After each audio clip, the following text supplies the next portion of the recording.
하나님 말씀 봅니다. 로마서 8장 1절과 2절 말씀입니다. 신약성경 248페이지에 있습니다. 로마서 8장 1절과 2절 말씀 제가 봉독해 드립니다. 그러므로 이제 그리스도 예수 안에 있는 자에게는 결코 정죄함이 없나니 이는 그리스도 예수 안에 있는 생명의 성령의 법이 죄와 사망의 법에서 너를 해방하였습니다. 아멘.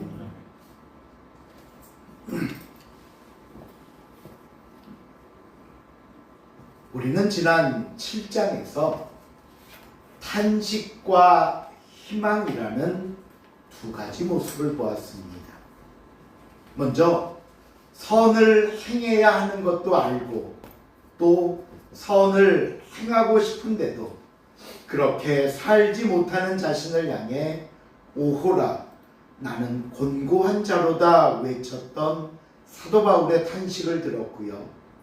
절망과 탄식을 쏟아냈던 바울이 갑자기 우리 주 예수 그리스도로 말미암아 하나님께 감사한다라는 희망의 고백도 들을 수 있었습니다. 왜 이렇게 바울의 마음이 갑자기 바뀌게 되었다고 말씀드렸죠? 예수님께서 죄 문제를 해결해 주실 수 있는 가장 확실한 방법이라는 사실을 깨달았기 때문입니다. 그렇다면 예수님께서는 어떻게 이 문제의 확실한 방법이 되시는가? 바로 이 질문까지가 지난 시간까지 말씀드린 내용이었고요. 다음 시간인 오늘 바로 이 로마서 8장을 통해 이 질문의 대답과 설명을 들어보자 말씀드렸던 겁니다. 자, 이제 1절로 시작이 됩니다. 본문 1절 다 같이 읽어볼까요? 시작. 그러므로 이제 그리스도 예수 안에 있는 자에게는 결코 정죄함이 없나니. 오늘 본문은 죄로 고통받고 죄 때문에 곤고한 삶을 살 수밖에 없다고 외치는 우리에게 말씀합니다. 아니, 선포합니다. 그리스도 예수 안에 있는 자에게는 결코 정죄함이 없다. 정죄함이 없다. 이 정죄함이 없다는 말씀은요, 우리를 더 이상 죄인이라 부르지 못한다는 겁니다. 사망의 열매를 맺는 죄의 종이라 더 이상 우리를 칭하지 않을 것이며, 죄가 우리를 사로잡아 죄와 사망으로 끌고 가지도 못한다는 말씀인 것입니다. 그런데 이 조금 전에 읽었던 1절 말씀을 우리가 다시 한번 보시면, 여러분 보세요. 누구 안에 있는 자가 정죄함이 없다고 말씀합니까? 예수. 예, 그리스도 예수 안에 있는 자. 그러므로 오늘 본문은 그 시작과 함께 다시 한번 예수님이 우리의 죄와 사망의 문제를 해결해 주실 수 있는 분이라고 당당하게 선포하는 말씀입니다. 그러고 나서 이어지는 본문 2절을 보시면요, 그럼 왜 예수님인가 하는 질문에 대한 보다 자세한 설명이 나오는데 2절도 한번 같이 읽어봅니다. 그 이유가 뭔가? 이는 시작. 이는 그리스도 예수 안에 있는 생명의 성령의 법이 죄와 사망의 법에서 너를 해방하셨습니다. 예, 이는 예수님께서 해결하실 수 있는 이유는 예수님 안에 있는 생명의 성령의 법이 있기 때문이라는 겁니다. 그리고 그 예수님 안에 있는 생명의 성령의 법이 우리를 죄와 사망의 법에서 해방시켜 주었기 때문이라고 말씀합니다.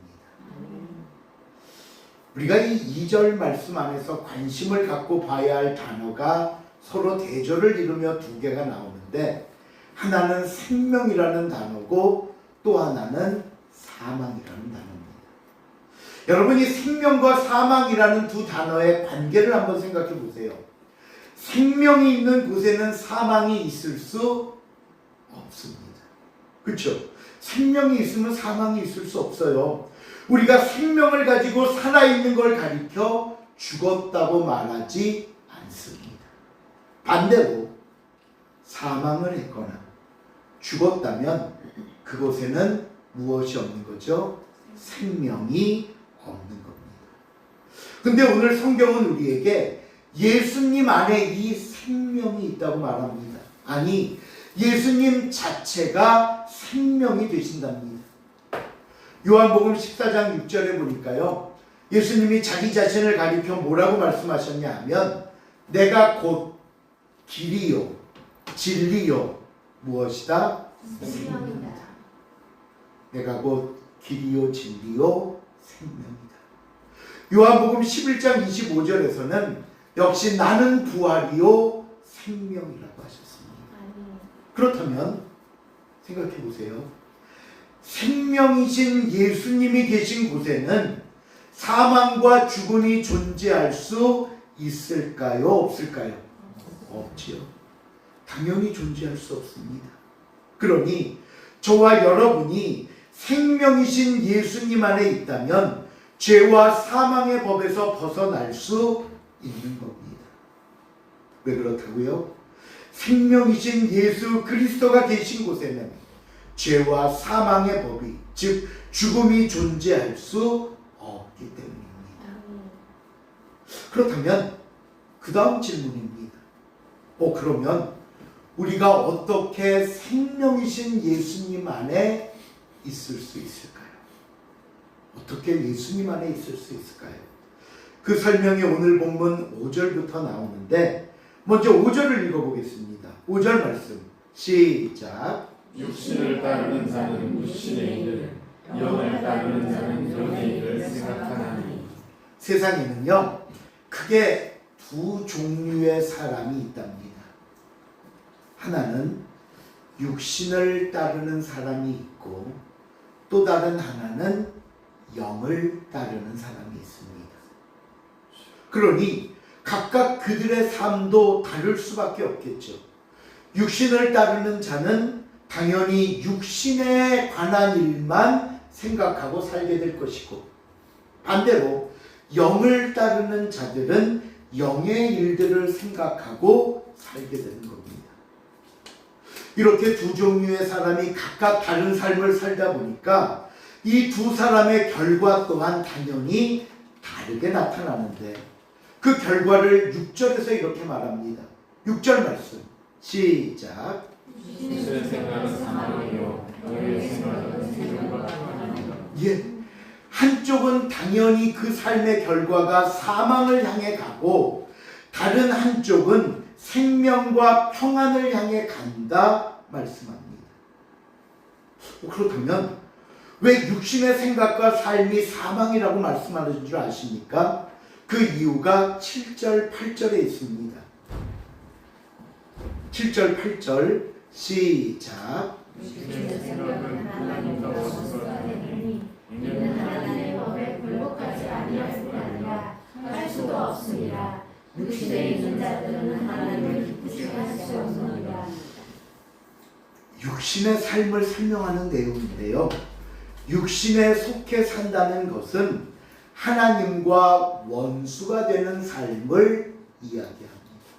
그러니 당연히 하나님의 법에 굴복하지도 않고 하나님의 법대로 살 수도 없습니다.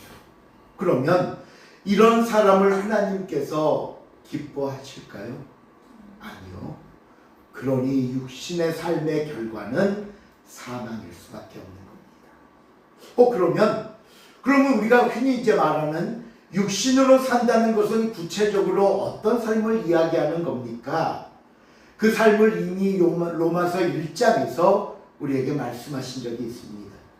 로마서 1장 18절을 보시면요, 하나님의 진노가 불의로 진리를 막는 사람들의 모든 경건하지 않음과 불의에 대하여 하늘로부터 내려온다라고 하면서 바로 육신으로 사는 사람들에게 임할 하나님의 심판을 말씀했습니다. 그리고 나서 이어지는 로마서 1장 21절 이후에 보면 자 그럼 이런 하나님의 진노와 심판을 받을 육신의 삶이 뭔가 구체적인 설명이 나왔는데요. 먼저 21절에서 23절 말씀은 하나님을 예배하지 않고 우상 숭배에 빠져 사는 것이 육체의 삶이라고 했습니다. 여러분, 하나님을 모르는 삶, 이것은요 어떤 변명과 핑계도 할 수 없는 가장 큰 육신의 삶이자 가장 큰 죄가 되는 삶입니다. 그리고 이어지는 24절에서 27절까지 말씀은 성적인 타락을 통해 인간의 본성이 얼마나 추하고 더러운 존재인가를 설명했고요. 또 29절에서 32절에서는 흔히 우리가 살면서 저지르는 일상의 죄악들을 열거했는데 이 부분을 한번 우리가 한 절씩 나누어서 읽어보려고 합니다. 우리 29절부터 32절까지 제가 29절, 여러분 30, 제가 31, 32 우리 한 절씩 교독할게요. 제가 먼저 29절을 읽겠습니다. 곧 모든 불의, 추악, 탐욕, 악의가 가득한 자요 시기, 살인, 분쟁, 사기, 악독이 가득한 자요 수군수군하는 자요 비방하는 자요 하나님께서 미워하시는 자요 능욕하는 자요 교만한 자요 자랑하는 자요 악을 도모하는 자요 부모를 거역하는 자요 우매한 자요 배악하는 자요 무정한 자요 무자비한 자라. 그들이 이같이 연약한 자는 사랑에 행한다고 하나님께서 정하심을 알고도 자기들만 행할 뿐 아니라 또한 그들을 행하는 자들을 옳아하느니라. 잘 보십시오.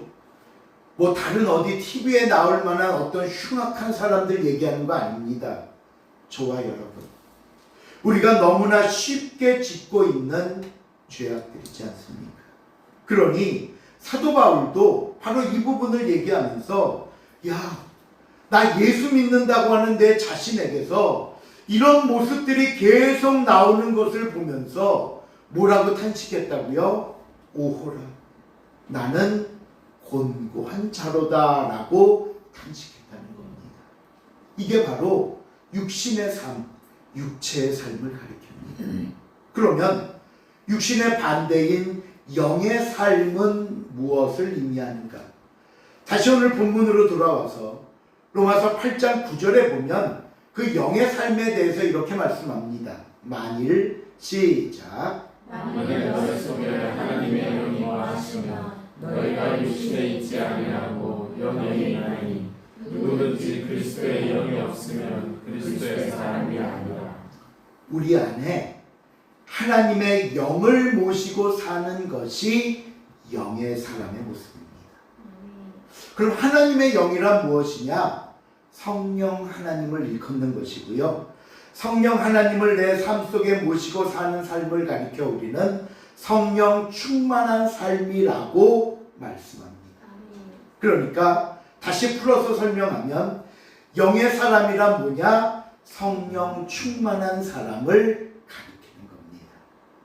그런데 우리가 이 성령 충만하다는 말을 하면 종종 오해하는 부분들이 있습니다. 우리가 흔히 드라마나 영화 같은 데 보면 흔히 신기라고 하나요? 그런 모습들이 많이 봐오다 보니까 마치 우리가 성령 충만하다, 성령 충만을 받다 이러면 마치 무슨 신접한 자들이 굿이나 점을 하면서 몸에 이상한 반응을 일으키고 신비한 경험을 하거나 그런 반응들이 나타나는 것들을 성령 충만의 결과나 모습으로 오해하기도 합니다. 하지만 아닙니다, 여러분. 분명히 기억하십시오. 성령 충만한 삶이란 어떤 외적인 현상이나 행동을 말하는 것이 아니라 내가 성령께 순종하는 삶을 의미하는 겁니다. 하나님의 뜻에 순종하는 삶, 하나님의 말씀에 순종하는 삶을 가리켜 성령 충만한 삶이라고 이야기합니다. 그러니 생각해 보십시오. 내 삶에 항상 성령 충만해서 말씀과 기도가 있고 하나님의 뜻을 따르려는 사람이 육신의 일을 도모하며 죄 짓는 삶을 즐길 수 있겠습니까? 내가 성령 충만함으로 살면서 하나님이 미워하는 일을 아무렇지 않게 할 수 있겠습니까? 그럴 수 없다는 겁니다. 그러니 잘 보십시오. 관계를 제가 이야기할게요. 하나님의 말씀에 순종하는 사람이 어떤 사람이고 성령 충만한 사람이고, 성령 충만한 사람은 곧 무엇의 사람? 영의 사람이며, 영의 사람이 곧 누구 안에 있는 사람이다? 예수 안에 있는 사람이다. 그리고 오늘 본문은 이렇게 예수 안에 있는 사람을 가리켜 그들은 결코 정죄함이 없이 죄와 사망의 법에서 해방되었다고 말씀하는 것입니다. 이 시간 사랑하는 성도 여러분, 우리는 오늘 본문을 통해 두 가지를 기억했으면 합니다. 첫째, 항상 승리를 확신하는 삶을 사시기를 바랍니다. 하나님께서 죄와 사망의 법에서 우리를 건져주셨습니다. 이제는 결코 정죄함이 없다고 말씀하셨습니다. 하지만 그렇다고 해서 우리의 삶이 어느 날 슈퍼맨이 되고 완벽한 삶을 살게 되는 것은 아닙니다.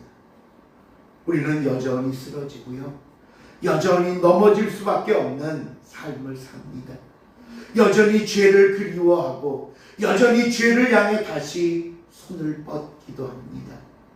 하지만 여러분, 이렇게 매일매일 우리의 삶이 죄악에 얽매여 쓰러지고 넘어진다 할지라도 더 이상 우리는 죄악의 포로가 아니라 예수 그리스도를 통해 자유를 얻은 자, 바로 승리자라는 사실을 확신하시기를 바랍니다. 아니, 쓰러지는데 어떻게 승리를 말합니까? 넘어지는데 어떻게 승리를 확신할 수 있습니까? 왜요? 그리스도 안에 있는 생명의 성령의 법이 죄와 사망의 법에서 너를 해방하였기 때문입니다. 예, 순간은 실수하고 넘어집니다. 죄악 그렇지만 더 이상 죄악이 우리를 종부리듯 그렇게 부리지는 못합니다. 우리가 연약하고 부족한 것 사실이지만 더 이상 죄악이 우리를 가지고 자기 마음대로 할 수 없기 때문입니다. 그래서 사도 바울도 오호라, 나는 곤고한 자라고 외쳤음에도 불구하고 곧바로 뭐라고요? 우리 주 예수 그리스도로 말미암아 하나님께 감사한다고 이야기할 수 있었던 겁니다. 요한일서 5장 18절을 읽어볼까요? 시작.